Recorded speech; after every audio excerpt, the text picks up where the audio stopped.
Hello friends, welcome back to life long learning. तो friends, कल हमने बिलासपुर डिस्ट्रिक्ट का इतिहास पढ़ा था। कुछ 15 राजाओं के बारे में हमने पढ़ा था। तो आज हम स्टार्ट करेंगे नेक्स्ट जो भी इम्पोर्टेंट 5 राजा बचते हैं। ठीक है, तो इनके बारे में पढ़ेंगे आज। तो कल लास्ट में हमने पढ़ा था राजा देवीचंद के बारे में।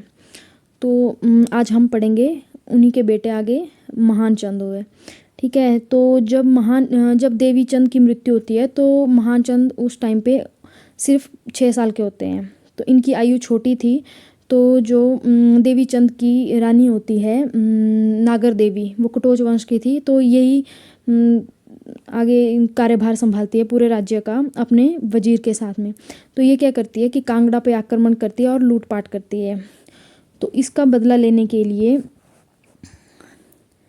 राजा संसार चंद बिलासपुर पर आक्रमण करता है और झांझरिया धार पर छातीपुर किले का निर्माण करता है। तो 1800 फिर क्या होता है कि 1803 में महान चंद जो होता है वो गोरखाओं को आमंत्रित करता है कि संसार चंद के विरुद्ध। ठीक है, तो 1805 और 6 में जो होता है वो अमर सिंह थापा संसार चंद को हरा देता है।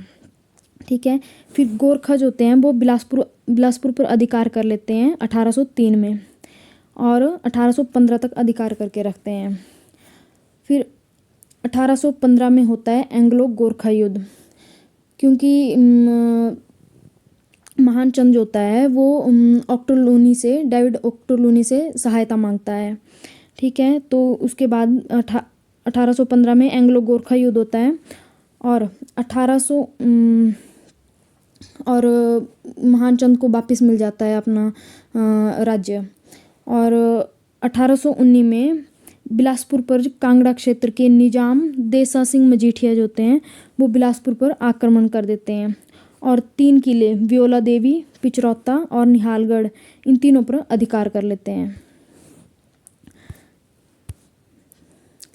चलिए नेक्स्ट बात करते हैं खड़क चंद के बारे में। जो खड़क चंद होते हैं इसके शासनकाल को बिलासपुर के इतिहास का काला अध्याय माना जाता है। नेक्स्ट बात करते हैं जगत चंद की। तो जो जगत चंद होता है वो अपने तीनों किले जो होते हैं वो वापस ले लेता है। कौन कौन से? व्योला देवी, पिचरौता और निहालगढ़, इन तीनों को वापस ले लेता है। अब नेक्स्ट है हीरा चंद। तो जो हीरा चंद है इसके शासनकाल को बिलासपुर का स्वर्णिम युग माना जाता है। इसका वजीर जो कौन था? भानु पुरगनिया। कहीं पे मियाँ भंगी पुरगनिया है और कहीं पे भानु पुरगनिया है। ठीक है, तो इसके साथ से ये बिलासपुर के शासन को अच्छी तरह से चलाता है और जो हीरा चंद है वो रियासत को 6 तहसीलों में बांट देता है। और जब 1857 का विद्रोह होता है तो ये अंग्रेज़ों का साथ देता है और 1867 में ये बसिया और बछेटू किले जो हैं वो अंग्रेज़ों से वापस ले लेता है। और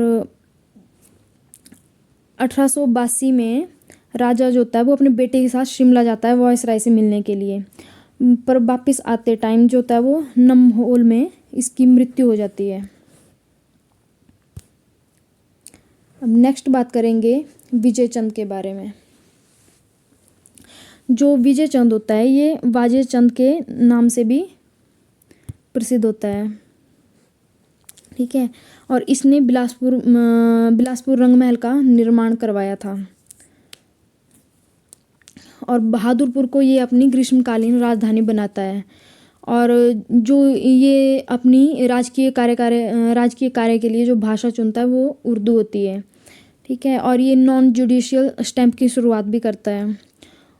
और इसके टाइम पे 1903 में किसान आंदोलन होता है और ये 1903 में भाग जाता है बनारस को और 1908 में वापस आता है।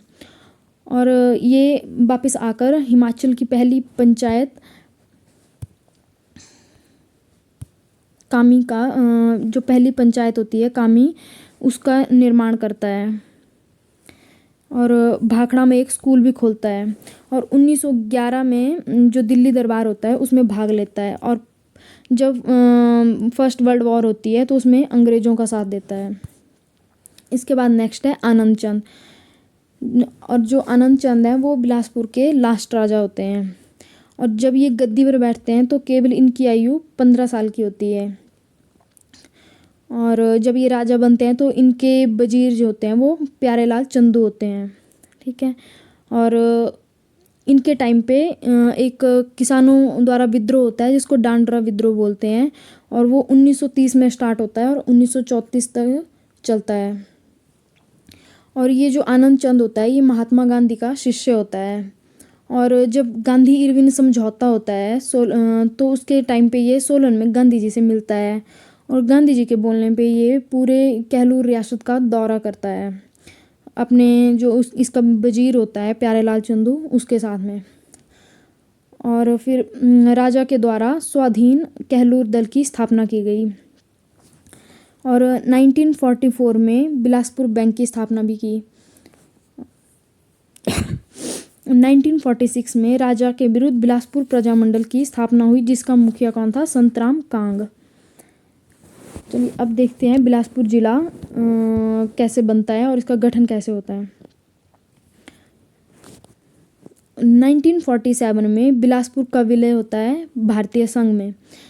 जो आनंद चंद होते हैं ये मना कर देते हैं कि ये हिमाचल में मर्ज नहीं होंगे, और ये बोलते हैं कि ये भारतीय संघ में बिलासपुर को मर्ज करेंगे तो बिलासपुर जो होती है वो एक सी स्टेट का दर्जा मिलता है इसको। और आनंद चंद जो होते हैं वो लेकिन वो राजा बन के ही रहते हैं 9 अक्टूबर 1948 तक। ठीक है, वो राजा बनकर ही रहते हैं पर एक स्टेट के, ठीक है, बिलासपुर राज्य के।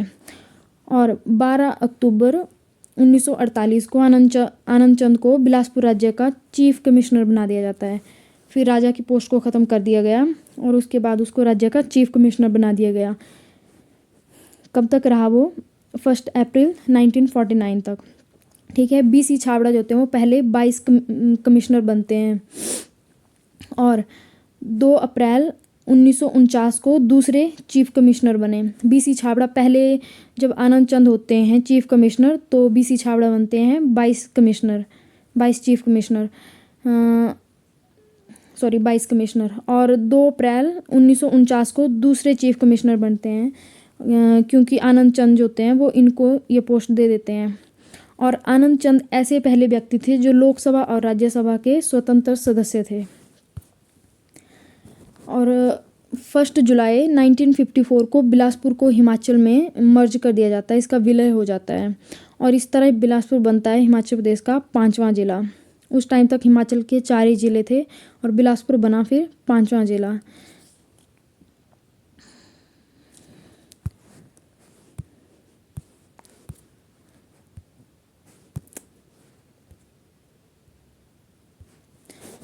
यहाँ पे थोड़ा गलत हो गया, यहाँ पे आएगा एम्स।